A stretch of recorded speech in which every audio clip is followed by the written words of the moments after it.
केन्दुझर जिला आनंदपुर पौर परिषद डॉक्टर विष्णु प्रसाद गुरु को मिलला जातीय सम्मान। गत 5 तारिख में पुरीठारे आयोजित 16तम जातीय भारतीय संस्कृति एवं ज्योतिष सम्मेलन ने इंडियन वास्तु एवं एस्ट्रोलॉजिकल रिसर्च सेंटर पक्षर श्रेष्ठ अंक ज्योतिष रत्न सम्मान ज्योतिष नक्षत्री सम्मान ने सम्मानित कराई।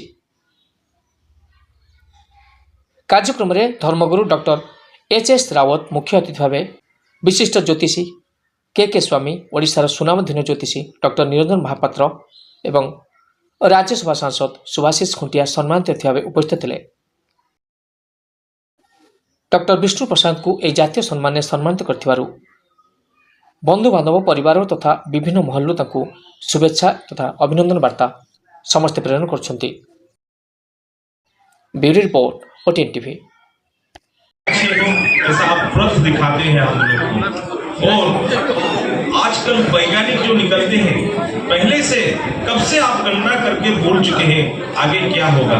प्रभु आपको शक्ति दे, जिस मकसद से ये कार्यक्रम आयोजन किया है आगे उसमें आप आगे जाएं। और हमारा उड़ीसा से जो हमारे भाई लोग हैं ज्योतिर्विद है, वो ज्योतिर्विद कैसे विश्व में नाम करें। और आप लोग जिस उद्देश्य से यहाँ पर ये कार्यक्रम का आयोजन किए हैं, प्रभु के पास मैं प्रार्थना कर रहा हूँ आप उसमें सफल बने।